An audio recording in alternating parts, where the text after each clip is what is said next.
ओम साई राम। ओम साईं राम। जैसे हम श्री साईं बाबा के अतिथि बनकर शिरडी जाते हैं, उसी प्रकार एक बार बाबा किसी के घर अतिथि बनकर कुछ समय तक रहे थे। औरंगाबाद जिले के धूपखेड़ा गांव में चांद पाटिल नाम के एक बहुत ही समृद्ध व्यक्ति रहते थे। एक बार औरंगाबाद जाते हुए उनकी घोड़ी रास्ते में खो गई और उसका 2 महीने तक कहीं भी कोई नामो निशान न मिला और वे उसके मिलने की आशा तक खो बैठे थे।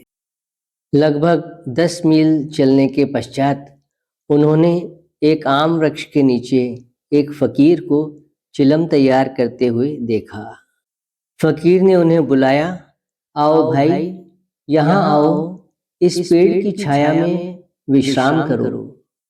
फिर जीन देखकर फकीर ने पूछा, यह जीन कैसी?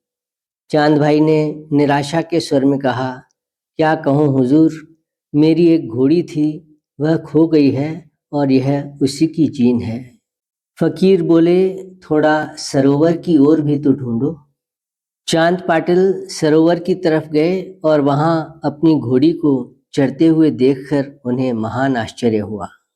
घोड़ी को साथ लेकर जब वे श्री साईं बाबा के पास आए, तब बाबा अपनी चिलम भरने की तैयारी कर रहे थे। उन्होंने अपना चिमटा भूमि के अंदर डालकर एक जलता हुआ अंगार निकाला और उसे अपनी चिलम पर रख दिया। फिर जैसे ही बाबा ने अपने सटके से जमीन पर जोर से प्रहार किया, तो वहां से जल का स्रोत बहने लगा।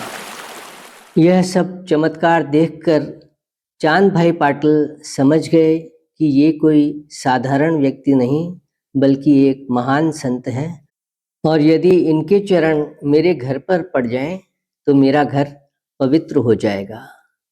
चांद पाटिल ने बाबा से अपने घर चलने का आग्रह किया और बाबा ने उनके आग्रह को मान लिया और अगले दिन वे चांद पाटिल के साथ उनके घर चले गए। वे 2 महीने तक वहां रहे। फिर चांद पाटिल की पत्नी के भतीजे का विवाह होने वाला था और बारात शिरडी को जाने वाली थी। श्री साईं बाबा भी बारात के साथ शिरडी गए।